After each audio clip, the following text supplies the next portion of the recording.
শিক্ষার্থী, অভিভাবক, শিক্ষক সমাজ আগামী ৩রা জুলাই ২০২৪ ষষ্ঠ থেকে নবম শ্রেণীর অর্ধবার্ষিক মূল্যায়ন অথবা ষান্মাসিক মূল্যায়ন নিয়ে দুশ্চিন্তায় আছে।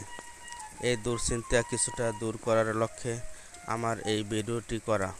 আসসালামু আলাইকুম। যে যেখানে বসে আমার ভিডিওটি দেখছেন শুনছেন সকলকে জানাই শুভেচ্ছা, অভিনন্দন। লিখিত পরীক্ষা 65%, সময় 2 ঘন্টা, ব্যবহারিক 35%, সময় 3 ঘন্টা। এখানে মাউসি থেকে উল্লেখ আছে যে লিখিত পরীক্ষা 16 পাতা, অর্থাৎ 16 পাতার বেশিও শিক্ষার্থী প্রয়োজনে ব্যবহার করতে পারবে। তাছাড়া ব্যবহারিক পরীক্ষা নির্ধারিত শিক্ষা প্রতিষ্ঠানেই আরম্ভ হবে। হ্যালো শিক্ষার্থী বন্ধুরা, মাধ্যমিক ও উচ্চ মাধ্যমিক অধিদপ্তর থেকে আমাদের ষান্মাসিক পরীক্ষার যে নির্দেশনা দিয়েছিল সেগুলো হলো বিষয়ভিত্তিক মূল্যায়ন কার্যক্রম নির্ধারিত দিনে সর্বোচ্চ 5 ঘন্টার মধ্যে সম্পন্ন করতে হবে। তবে মূল্যায়ন কার্যক্রমের উপর নির্ভর করে একটি মধ্যবর্তী বিরতি দেওয়া যেতে পারে। মূল্যায়ন কার্যক্রম হাতে কলমে কাজ এবং কার্যক্রমভিত্তিক লিখিত অংশ উভয় ধরনের কার্যক্রম আছে। হাতে কলমে কাজের জন্য প্রয়োজনীয় উপকরণ এবং লিখিত অংশের জন্য প্রয়োজনীয় খাতা শিক্ষা প্রতিষ্ঠান কর্তৃক সরবরাহ করতে হবে।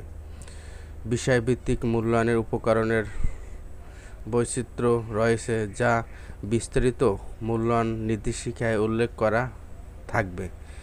মূল্যায়ন কার্যক্রম পরিচালনার জন্য শিক্ষা প্রতিষ্ঠান কর্তৃক উপকরণ সরবরাহের জন্য সাধারণ নির্দেশনা সমূহ। হাতে কলমে কাজ, শিক্ষার্থী সংখ্যা বিবেচনা, পোস্টার তৈরির জন্য সাদা রঙিন কাগজ, সাইন পেন, কাঁচি, আটা বা গাম ইত্যাদি। লিখিত অংশ 16 পাতা, প্রয়োজনে অতিরিক্ত পাতাও সরবরাহ করতে পারবে।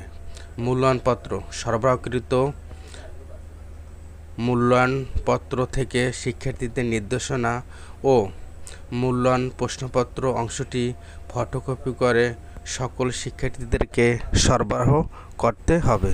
হ্যালো বন্ধুরা, আমাদের প্রত্যেক পরীক্ষার আগের দিন মাউসি থেকে নির্দেশনা দেবে। তবে এখানে আমাদের বইতে কিছু একক কাজ, দলীয় কাজ এইগুলো করতে হবে। এখানে আমাদের বইয়ের অনুশীলন কিছু আমরা যা ক্লাসে এই কাজগুলো পূর্বে করিয়েছিলাম সেই কাজগুলো হয়তো নির্দেশনা দিতে পারে। এখানে একক কাজ, দলীয় কাজ মোটামুটি এখানে ষষ্ঠ, সপ্তম, অষ্টম শ্রেণীর বাংলা এই ধরনের একটি নির্দেশনা আসতে পারে হয়তো। আর লিখিত পরীক্ষা অবশ্যই খাতা কলমে অনুষ্ঠিত হবে।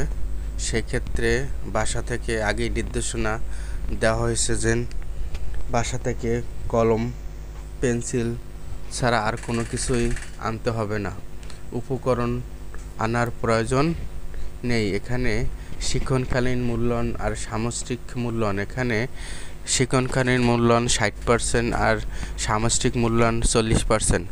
এখানে